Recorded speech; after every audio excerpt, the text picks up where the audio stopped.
What's up, bruh? This is the VC. Distance 26 miles, duration hour and 8 minutes, average speed 23 miles per hour, which isn't that fast, and I'll explain why.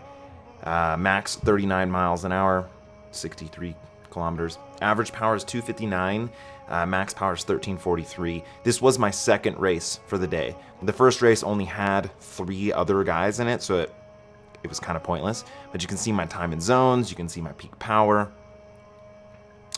It was a tough one. This course goes out and back, literally straight out and then 180 and straight back. So it's not a very technical course at all. It's a course that suits breakaway guys, time trialists, really strong guys that can solo. Speaking of that, do you see this right here?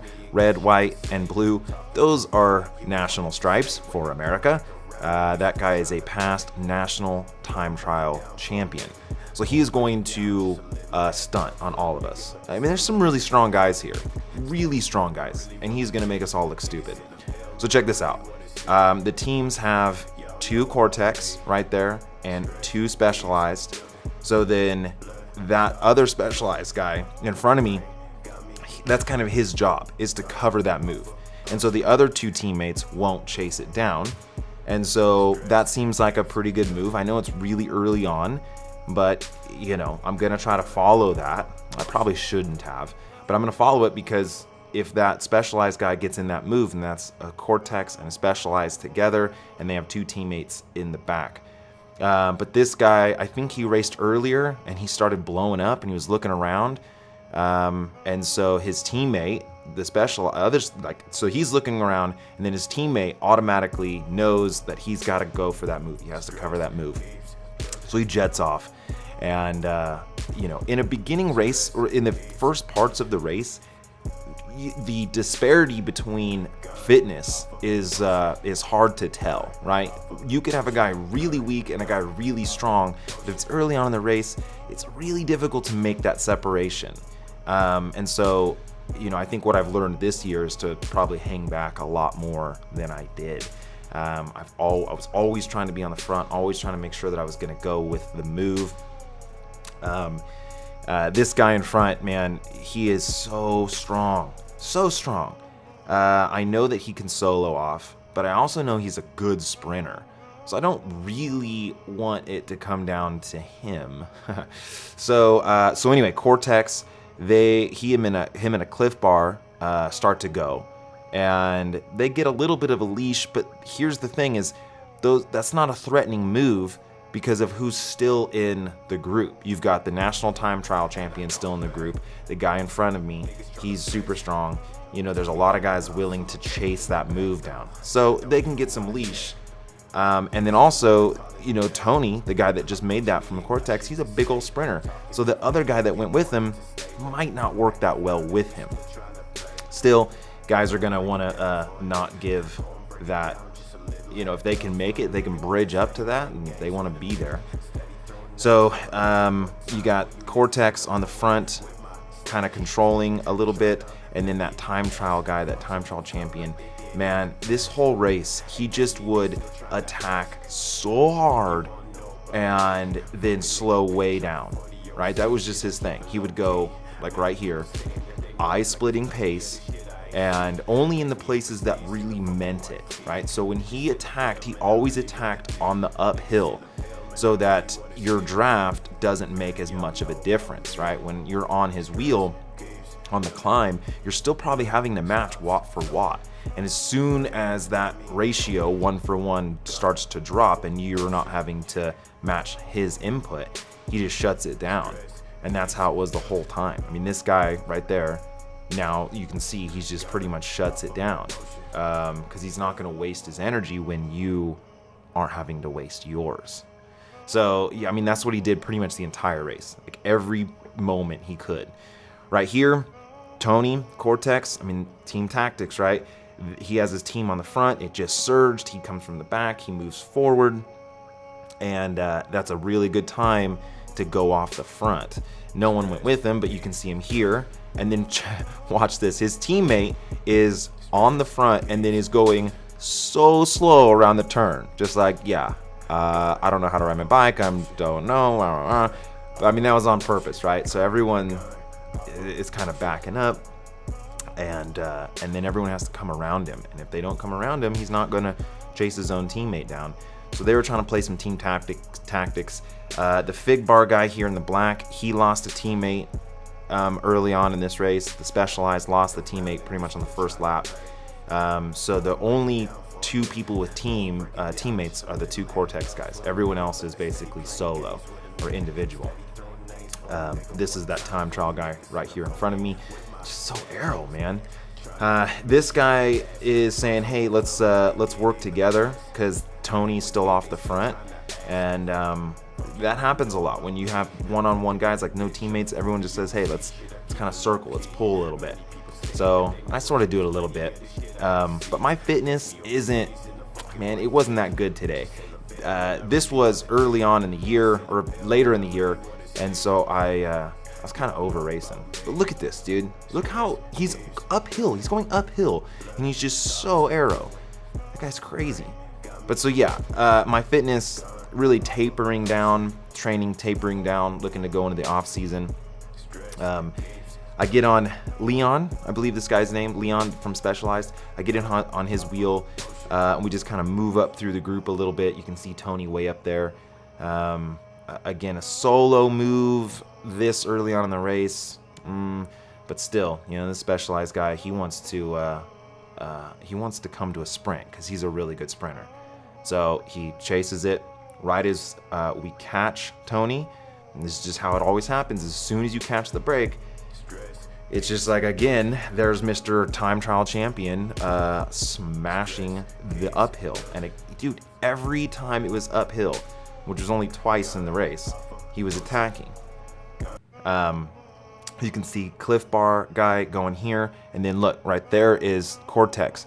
So watch what Tony, asshole, is gonna do to me, right? He is going to not have to accelerate up this as hard as I need to. He's gonna let a huge gap open up. And if I don't come around him, then he's got a 4-man break up the road with one of his teammates in it. So it might feel like that Tony's getting dropped, but he's not. He's forcing me to cover that huge gap. And if I don't cover it, guy behind me might not cover it. And then all of a sudden you've got a 4-man group off the road.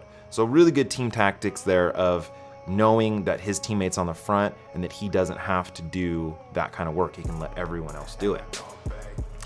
Coming into these 180s, man, it was getting late into the race. This is about halfway into the race, and I knew that this dude was gonna make the move. But sometimes following wheels, it's just not that simple. They're just sometimes so much stronger than you. It's just embarrassing, right? So I'm trying to stay on his wheel, and I'm trying to mark him, but dude, his attacks were searing, and so I ended up falling to the back of the pack. And I don't think I got it on the GoPro, but on one of the climbs out of the 180s, he just lit it up, and no one could go with him. Everyone just kind of let him go off, and then none of us worked together to bring him back. So he just ended up soloing, I think, you know, a quarter of the race by himself, which was bananas. So I think that this might have been where he gets off. But so check this out. I couldn't shift. So you can see that I think I get up to about 136 RPMs, and a big gap opens up, because when you're trying to shift and you're putting so much power down, it just doesn't like grab. But this is pretty much how the whole race was. You would get over that hill, it would mushroom up, and then as soon as you'd get back on, everyone would start attacking again. So that was sort of weird, because you would get dropped on that little climb, or everyone would like blow apart on that little climb, but then everyone would come back together. So now the time trial guy is off the front. I didn't get on the GoPro because I had to turn it off. Anyway, he's off the front, and now we're all sort of thinking, can we catch him? Can we, can one of us bridge up to him? So there's some attacks going on, and then I think this is like 2 laps to go, and I can't do 1,000 watts, 1,200 watts, something like that. you know, 3 times a lap, and so I start to drop. And now everyone's gonna give me shit like, oh, you're letting these huge gaps open up. But this is a pretty steep little climb, and if I closed that gap right now, I'd have to put out 1,000 to 1,200 watts to close it. And I don't do that. I just try to manage an effort that I know I can sustain over the top of this hill. And I don't have to make it back onto these guys. I can make it back onto this guy, right? Recover a little bit, come around him, get back onto the group. You know, so it's not always about being right on the wheels, man. It's about managing your energy. And yeah, I mean, sometimes falling off just a little bit, kind of regrouping is a good thing. So it's a ceasefire. Everyone just sort of noodling now. The time trial guy is like laughing at us as we can see him coming the other way. A lot of this comes down to that all these guys can out sprint me. Okay, this is the last lap. Time trial dude's gone, and I have to make a solo move. It's the only way I'm gonna do anything, right? So I could sit on and wait and what, get 5th or 6th?